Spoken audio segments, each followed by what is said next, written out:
बनेगा मनी। तो मनी बनाने का एक आइडिया लिस्टिंग होने आ रही है सोमवार को। कंपनी का नाम है जियो फाइनेंशियल सर्विसेज। रिलायंस इंडस्ट्रीज से डिमर्ज होकर वो लिस्ट होने वाली है। शुरुआत में डिस्क्लोजर देता हूँ क्योंकि जो चैनल आप देख रहे हैं उसका स्वामित्व उन्हीं के पास है, रिलायंस इंडस्ट्रीज बाद। तो यहाँ जो भी चर्चा हो रही है उसके बाद जो भी आप निर्णय लें वो आपका अपना निर्णय होगा और आप किसी और से भी जरूर एडवाइस लें। हमारी एडवाइस को बिल्कुल बिलीव ना करके ये मान के सुनिए इसको। अबे जी, जियो फाइनेंशियल लिस्ट हो रही है। अब मेरे दो तीन बहुत बेसिक से सवाल हैं, अब उनका आप घुमा फिरा जवाब दीजिए या सीधा दीजिए। जिनको मिला है उनको क्या करना है, जिनको नहीं मिला क्या वो उसी दिन खरीदें, और ये कंपनी आगे कैसे कामकाज करेगी।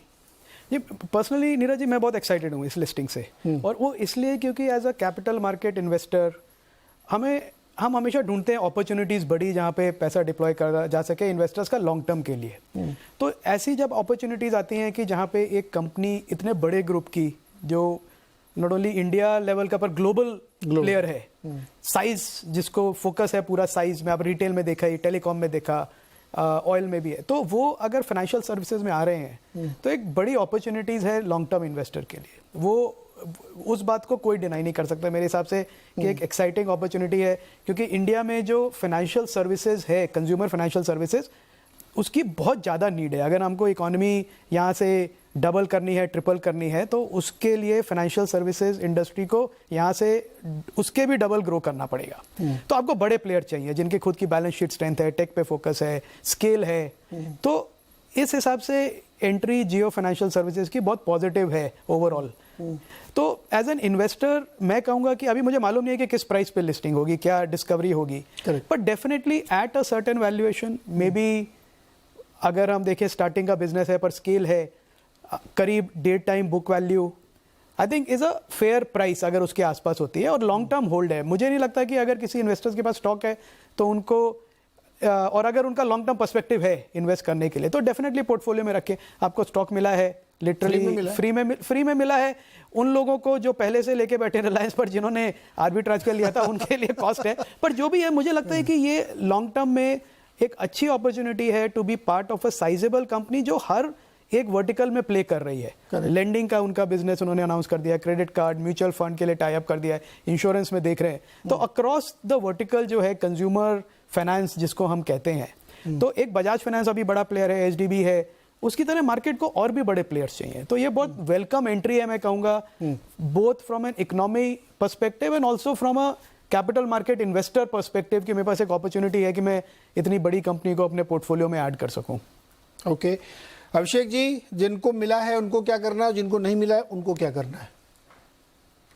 देखिए, जिनके पास है उन्हें तो होल्ड करना है, उन्हें तो मिल गया because they got rewarded by being Reliance share holders. मेरे हिसाब से जिस वैल्यू पे ये हुआ है, if I am not wrong, 133 rupees की करीबन कॉस्ट जो है, उस कॉस्ट पे इन्होंने इसको सेपरेट किया है जियो फाइनेंशियल को। जो मुझे लग रहा है कि एक अच्छी वैल्यूएशन पे एग्जिस्टिंग शेयर होल्डर रिवॉर्ड होंगे। ऑफकोर्स अब जो लिस्ट होंगे तो जब लिस्टिंग आएगी उस प्रीमियम पे फिर क्या भाव बनेगा, तो फिर नए इन्वेस्टरों को अगर इन्वेस्ट करना है तो क्या वो भाव राइट है, ये कॉल तो बड़ा मुश्किल होने वाला है। बट अगर आप बजाज फाइनेंस की प्राइस टू बुक को देखें तो वो ट्रेड कर रही है करीबन 6 टाइम, और इसकी जो डीमर्जर हुई है उस प्राइस पे 133 की अगर हम बात करें तो प्राइस टू बुक बनती है 4 टाइम। तो वहां पे 4 to 6 का जो ये गैप बना हुआ है वही एक पार्ट बनेगा कि हम इस कंपनी को कितना क्लोज बजाज फाइनेंशियल के पास लेके जाएंगे। तो that is what I feel. मुझे लग रहा है डेफिनेटली लिस्टिंग तो धमाकेदार होनी चाहिए, और ऐसा रोज रोज तो होता नहीं है जहां पे रिलायंस अपनी कंपनियां यहाँ पे आईपीओ में लेके आती है। तो एक वो जो स्ट्रॉन्ग लेगेसी है एक अच्छी लिस्टिंग की और एक अच्छे रिटर्न बनाने की, वो तो रहेगी क्योंकि बिलीवर्स हैं इनके इन्वेस्टर्स। और मुझे लग रहा है कि डेफिनेटली अभी जी ने एक पॉइंट कहा जहां पे साइज मैटर करता है, और ग्लोबल इन्वेस्टर भी देखते हैं कि भाई एक अगर बड़ी अपॉर्चुनिटी को प्ले करना है तो फिर वो प्लेयर्स भी उतने बड़े हों जहां पे प्ले कर सके हैं। तो एचडीएफसी था, टिपिकली बजाज था, वहां पे लोगों ने अपने एक्सपोजर्स लिए ही हैं। अब एक जेएफएसएल आने वाला है तो मुझे लग रहा है कि ग्लोबल रुझान भी लिस्टिंग में समय रहेगा, और मुझे लग रहा है कि पॉजिटिव लिस्टिंग की तरफ ही बनेगी। एक अच्छी बात है कि ये लिस्ट हो रहा है। अच्छा, एक चीज़ और बताइए, क्या बहुत वॉलेटिलिटी रही क्या उस दिन? क्योंकि एक सवाल लोग ही हमसे बहुत सारे लोग पूछ रहे हैं कि उस दिन हो सकता है कुछ इंडेक्स फंड अपनी ऑफलोडिंग करें। अभिषेक जी? नहीं नहीं, मुझे तो ऐसा नहीं लग रहा है कि कोई ऑफलोडिंग वाली बात है। टिपिकली जब बुक बिल्डिंग का प्रोसेस होता है वहां पे एक लॉक इन बना रहता है, तो वो लॉक इन के बेसिस पे तो 6 महीने तक तो वैसे ही कोई एग्जिट नहीं है। तो मुझे नहीं लग रहा है कि कोई एग्जिट वाली बात है, बल्कि अगर मैं वैल्यूएशन के पॉइंट ऑफ व्यू से देखो तो मुझे तो लग रहा है कि इन्होंने अपसाइड छोड़ा हुआ है।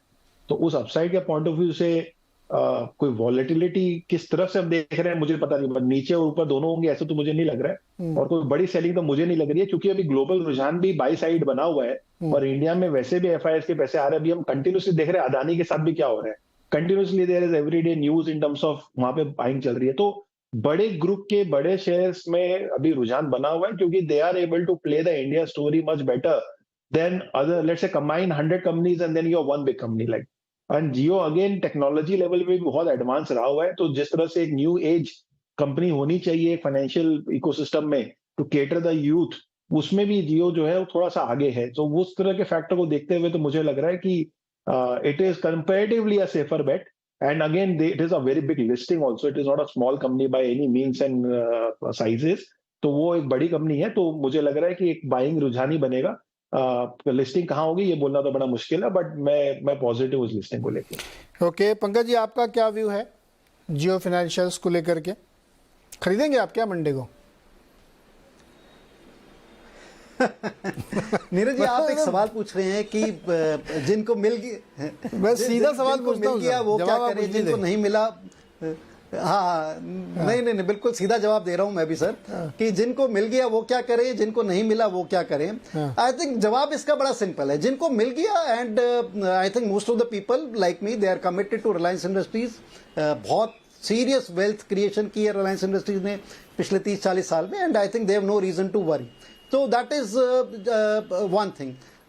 जिनको नहीं मिला है, क्या they should jump into the band wagon right at day 1, 9:15 बजे, या जब भी इसमें प्राइस डिस्कवरी होगा, जब भी ट्रेड चालू होगा, क्या that would be the right time to enter the stock at the right price? शायद उसके लिए मेरा जवाब ये होगा कि वेट एंड वॉच, क्योंकि प्राइस डिस्कवरी जो इसकी थ्योरेटिकल प्राइस डिस्कवरी थी करीब 130 से 140 थी, और जिस तरह से हमने जब ये डीमर्जर डेट हुई थी, जो वैल्यूएशन देखी, I think that is anywhere between anywhere around 250 rupees ±10%।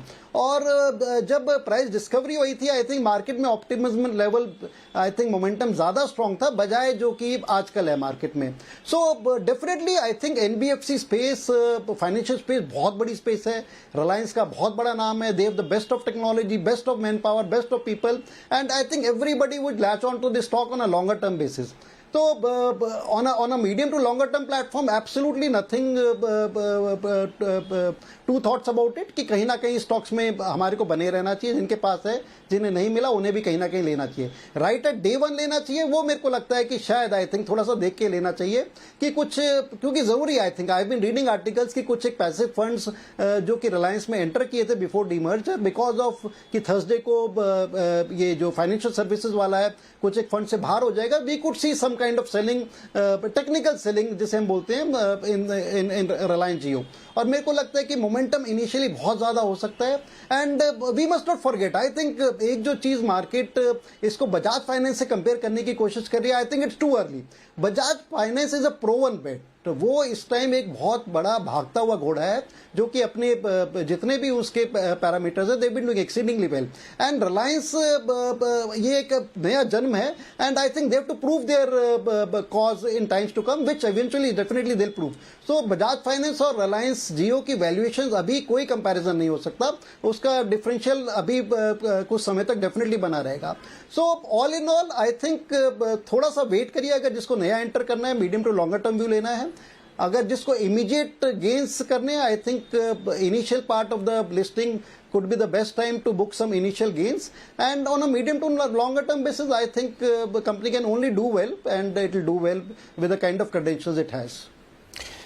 Okay, अच्छा एक सवाल मैं आपसे लूँगा, मैं ये जो कैसे कंपेयर करें ना करें, इससे पहले दर्शकों को बता दूं कि जिस दिन ये 20 जुलाई को डिमर्ज हुआ था, तो कंपनी ने 133 रुपये के आसपास इसकी वैल्यू अपने बुक में बताई थी कि इसकी वैल्यू मेरे हिसाब से 133 बनती है, लेकिन मार्केट ने उस दिन जो रिलायंस की जब ट्रेडिंग हुई तो वो 261 रुपये 85 पैसे पे वो डिस्काउंट प्राइस आया। तो वो जो प्राइस है वो जिस समय डिमर्ज हुआ था उसका हुआ था, लेकिन इसकी जो रियल प्राइस डिस्कवरी जब लिस्टिंग होने आएगी है तब पता लगेगा कि इसको कितने प्रीमियम मिल रहा है, कितना नहीं मिल रहा है। तो ये अपने दिमाग में चाहिए कि जिनको फ्री मिला उनके लिए तो कोई फर्क ही नहीं पड़ता किसी भी प्राइस पे हो। जो बाइंग जिस दिन लिस्टिंग वाला प्राइस होगा वहां से फिर आप काउंट करेंगे कि इसकी डिस्कवरी कैसे हो रही है। अब ये जो कंपैरिजन तो लोग करेंगे ना सर, क्यों नहीं करेंगे? बिल्कुल, हम बजाज फाइनेंस से करेंगे, हम चोला से करेंगे, हम HDFC के CRB commercial and rural banking वाले धंधे से करेंगे। तो क्या पैरामीटर लगाए हम लोग कंपेयर करने के? भाई कंपेयर करके तो आप करेंगे अच्छा इनको लेना है कि किसको लेना है, कैसे कंपेयर करेंगे? तो आई थिंक एक तो इसमें है कि जो बिजनेस की आपकी अपॉर्चुनिटी क्या है, क्योंकि बजाज फाइनेंस ने ये दिखाया कि जरूरी नहीं है कि आप एक बैंक हो तभी आप ग्रो कर सकते हैं। तो अब जब बजाज फाइनेंस का सबसे बड़ा बिजनेस है consumer durable, CD financing, consumer durable financing. आप किसी भी बड़े स्टोर में चले जाइए, यहाँ पे विजय सेल्स या सब जगह उनका EMI स्कीम चलती रहती है, अच्छा डिस्काउंट मिलता है, OEMs के साथ उनका सारा टाई अप है। तो आई थिंक हर एक का जो कोर बिजनेस है बजाज फाइनेंस का, कंज्यूमर ड्यूरेबल्स बिजनेस है, उनका इंश्योरेंस का भी बिजनेस है, इंश्योरेंस का जो वर्टिकल में है उनका क्या कॉम्पिटिटिव सिनेरियो है, तो हर वर्टिकल में, और म्यूचुअल फंड्स में है तो म्यूचुअल फंड्स में क्या कॉम्पिटिटिव स्पेसिंग है। तो जैसे जैसे जियो फाइनेंशियल अपने प्लान्स डिस्क्लोज करेगा, अभी क्या एक ब्लाइंड साइडेड है, अभी मार्केट को भी मालूम नहीं कि ये किस बिजनेस पे क्या फोकस करना चाहते हैं। मतलब एक बार आके मार्केट को बताएंगे कि ये हमारे 3-4 बिजनेस है, फिर हम देखेंगे इन बिजनेस में किनके साथ कॉम्पीट कर रहे हैं और अपॉर्चुनिटी स्पेस कितना बड़ा है, कॉम्पिटिटिव इंटेंसिटी क्या है। एक बात का कॉन्फिडेंस रहेगा कि कम्पीट कर सकते हैं, मतलब नंबर 1 नंबर 2 प्लेयर बन सकते हैं उस सेगमेंट में।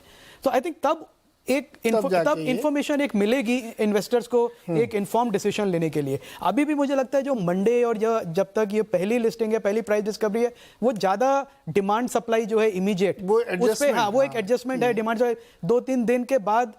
अब जब इंफॉर्मेशन मिलेगी मार्केट को, मैनेजमेंट स्ट्रक्चर क्या है उसको, हाँ तब आई थिंक एक रियल वैल्यूएशन डिस्कवरी होगी, वैल्यूएशन डिस्कवरी होगी। के कामत जी इसके चेयरमैन हैं, हितेश सेठिया जी इसके CEO हैं, राजीव महर्षि जो फाइनेंस सेक्रेटरी थे वो इसके बोर्ड में है, तमाम बहुत बड़े बड़े लोग ले आए। और ब्लैक रॉक के साथ इनका एसेट मैनेजमेंट का एक टाई अप ऑलरेडी अनाउंस्ड है, वो हो चुका है। तो हम लोग बाकी चीज़ें आगे इस पे देखेंगे किस तरीके से बनती है। और ये अगेन डिस्क्लोजर है कि आप कोई भी फैसला लें खरीदने का, बेचने का, देखने का, तो अपने फाइनेंशियल एडवाइजर से एक बार राय ज़रूर लें।